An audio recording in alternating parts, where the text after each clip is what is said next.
Donc, bienvenue à la séance ordinaire du 11 janvier 2022. Donc, ce soir, le point 1, qui est la séance ordinaire, c'est l'ouverture de la séance à huis clos par visioconférence.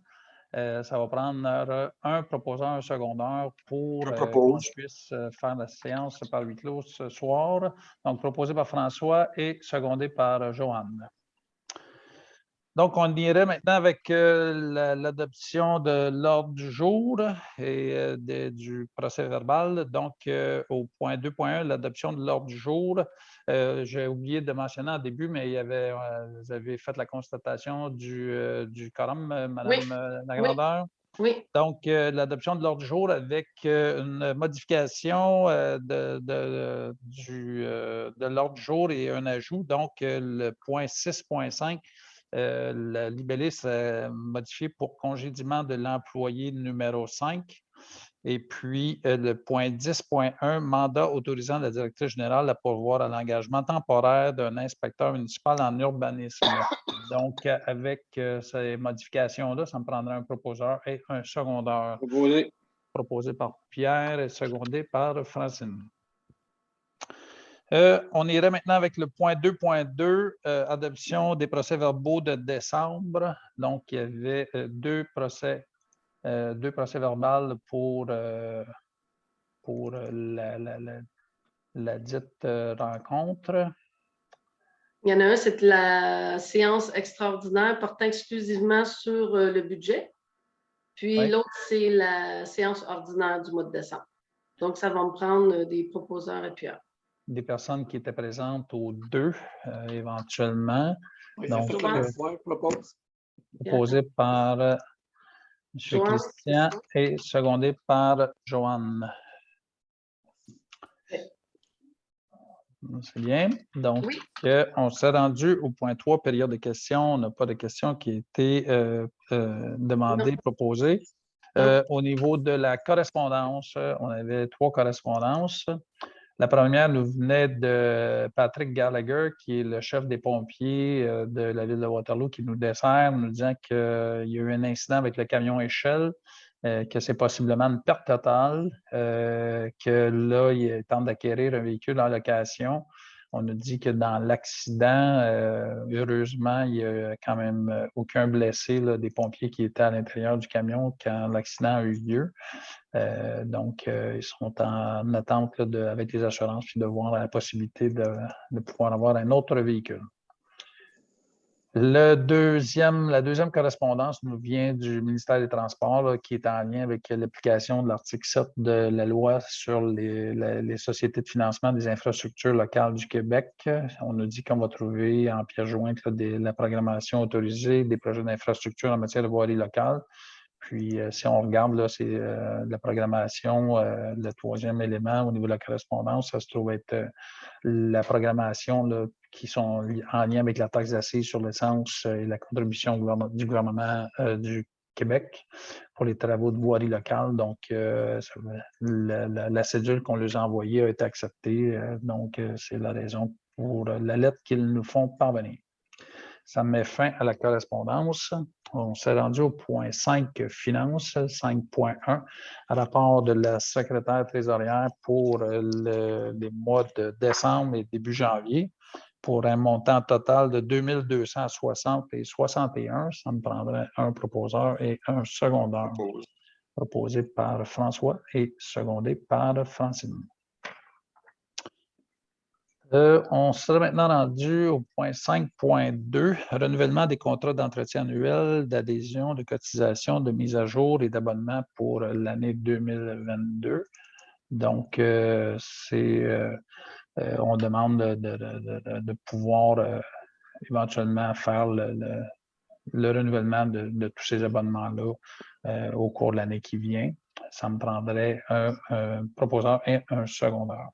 Proposé par Joanne et secondé par Sophie. Donc, secondé par Sophie. 6, administration. 6.1, autorisation des comptes à payer de décembre 2021 et de janvier 2022. Donc, pour les deux comptes qui totalisent pour un montant total de 125 222,67 pour le mois de décembre et le début 2022. Ça me prendrait un proposeur et un secondaire. Excuse, quel montant que tu as dit, Tony? 125 222,65. 65? 125 000.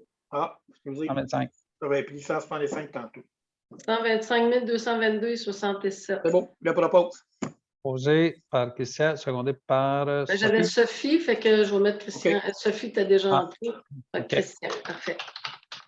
Super. Donc, 6.2 coop au cœur du village. Habituellement, les mois, on a des suivis qui sont faits de façon périodique là, sur l'état de situation de la coop au cœur du village, mais on n'a pas d'informations ce mois-ci qui accompagnent les documents pour la rencontre. Ça va aller au mois prochain. 6.3, Croix-Rouge canadienne, renouvellement de l'entente des services aux sinistrés. Donc, c'est une entente de service qui a lieu entre la municipalité et la Société canadienne de la Croix-Rouge. On dit qu'attendu que les municipalités doivent prendre des mesures pour assurer la protection des personnes et des biens contre les sinistres, conformément à plusieurs textes législatifs, que les municipalités doivent protéger la vie, la santé, l'intégrité des personnes et des biens lors des sinistres, que, attendu que la Croix-Rouge est une partie intégrante de la Société canadienne de la Croix-Rouge, que la Croix-Rouge est un organisme humanitaire sans but lucratif possédant des ressources et de l'expertise susceptibles d'aider et de supporter à titre d'auxiliaire des pouvoirs publics les municipalités lors de sinistres mineurs ou majeurs, et ce, selon les disponibilités des ressources humaines et matérielles, et que la Croix-Rouge a une entente de partenariat avec le ministère de la Sécurité du Québec. Donc, ce serait de signer une entente avec la société. Donc, une attente qui serait valide pour 3 ans et qui entrera en vigueur à la date de signature et qui se renouvellera automatiquement pour une seule période de même durée. Donc, ça me prendrait un proposeur et un secondaire là, pour François et Sophie. 6.4 FQM, tarification des services informatiques. Donc, à la lumière des besoins qu'on a au niveau de la municipalité et aussi avec les coûts qui sont reliés avec les différents services qui nous sont offerts, on aurait pour cette année un montant qui monterait à 6 155 $ avant taxe et ça l'inclurait un module pour les payes là, qu'on n'avait pas avant, là, qui est de 210 $.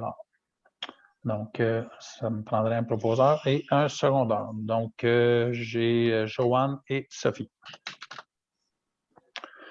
J'irai maintenant au point 6.5, congédiement de l'employé numéro 5.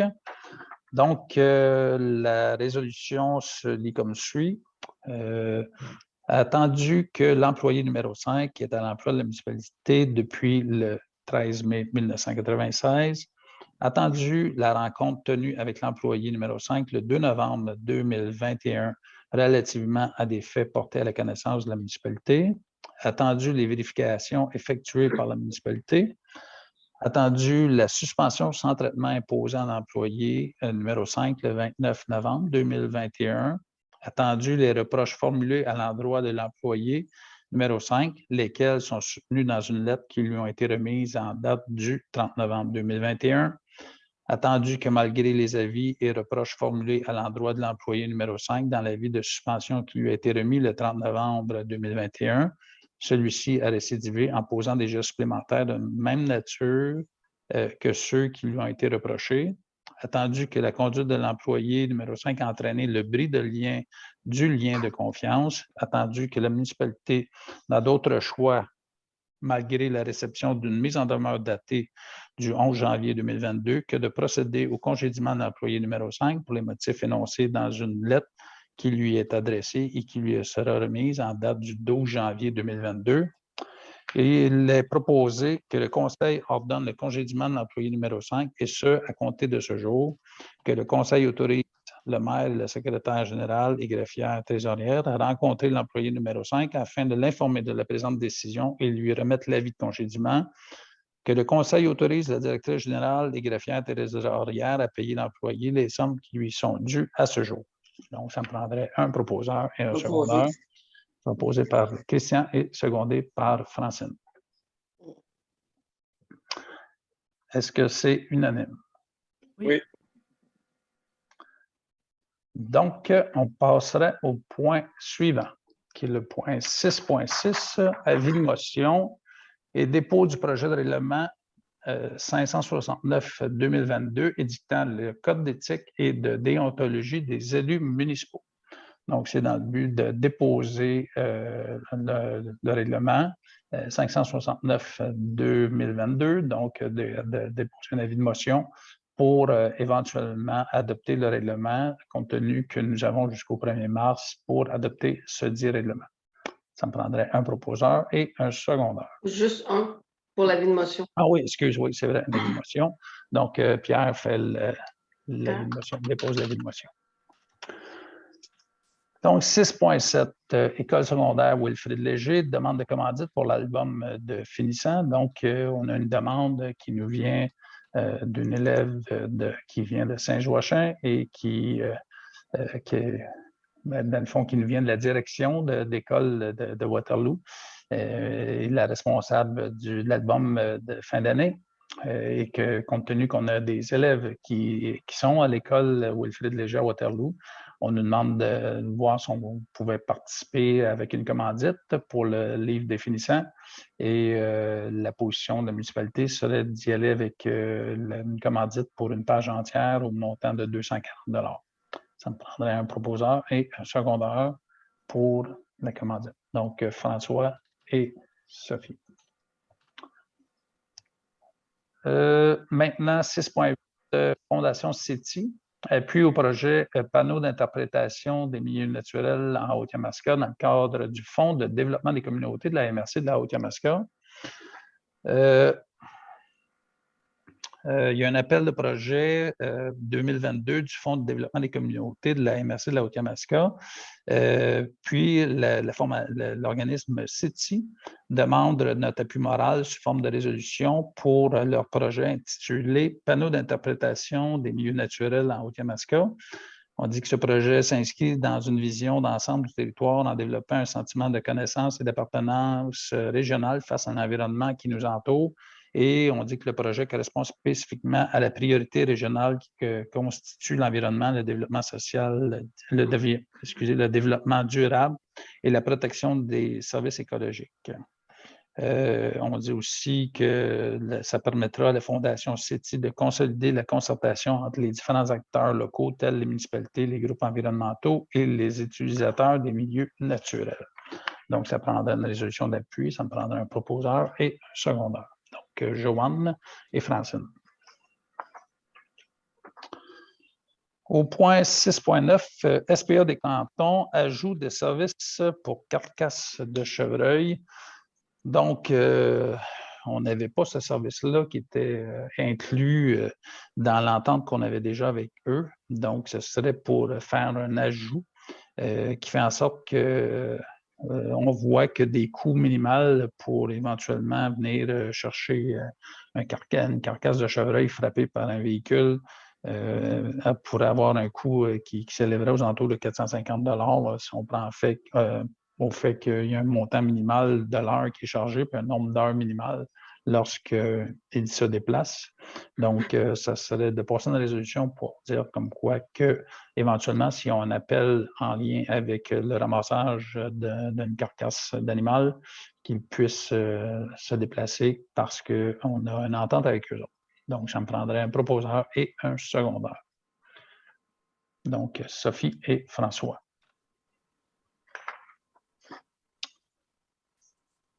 Euh, 6.10, responsable des loisirs, participation à la journée montérégienne des camps de jour 2022. On se trouve à avoir notre responsable des loisirs qui irait à une formation organisée par Loisirs et Sports Montérégie Le 3 février prochain, ça s'appellerait Journée montérégienne des camps.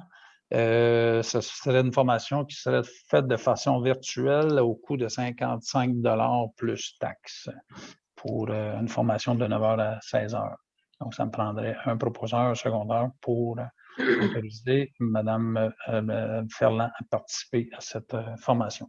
Donc, Joanne propose et Francine seconde. Maintenant, 6.11, participation de la municipalité à la course intermunicipale rurale en Haute-Yamaska.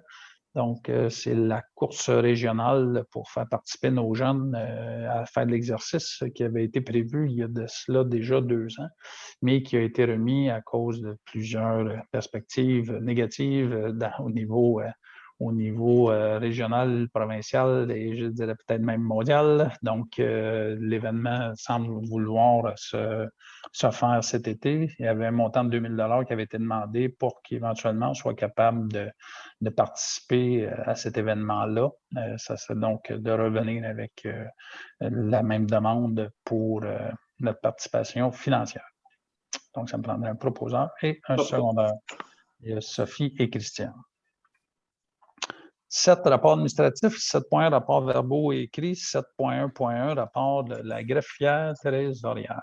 Donc, Mme Lagrandeur. Oui, c'est la Commission de la protection du territoire agricole concernant un compte rendu de la demande et orientation préliminaire du dossier de Mme Julie Vincelette. Mme Vincelette s'adresse à la CPTAQ pour pouvoir séparer 4 645 mètres carrés d'une superficie de 9 829,6 mètres carrés afin de la céder pour que sa fille puisse y construire une résidence. Et après l'étude préliminaire du dossier, la CPTAQ mentionne que ça devrait être autorisé puisque le lot entier de 9 829,6 mètres carrés avait déjà fait l'objet d'une autorisation au dossier pour la construction d'une résidence préalablement. Donc, là, c'est l'orientation préliminaire, mais l'autorisation finale là, devrait être acceptée. Et c'est tout pour la sécurité. Donc, on s'est rendu au point 7.1.2, protection incendie, sécurité du Québec, sûreté du Québec, excusez. Donc, on avait un dossier qui avait été déposé par la Sûreté du Québec là, sur un compte-rendu des derniers du mois de décembre là, sur notre territoire et sur le territoire de la MRC. Donc, c'est un dépôt. 8 en voirie municipale, on n'avait rien. 9 en urbanisme, on n'avait rien non plus pour le mois de décembre, janvier. Donc, en 10, sujet divers de dernière heure, le 10.1, mandat autorisant la directrice générale à pourvoir à l'engagement temporaire d'un inspecteur municipal en urbanisme. C'est dans le but de donner l'opportunité à Mme Lagrandeur de regarder, à engager, trouver quelqu'un qui éventuellement pourrait nous faire une offre de service pour servir au niveau de l'urbanisme pour les prochaines semaines là, en attendant de voir la position que la municipalité prendra. Donc, ça me prendrait un proposeur secondaire proposé par Pierre et secondé par François. Pas de questions pour la période de questions. Donc, on serait rendu à la fermeture de la séance. Donc, sur ce, je vous remercie beaucoup.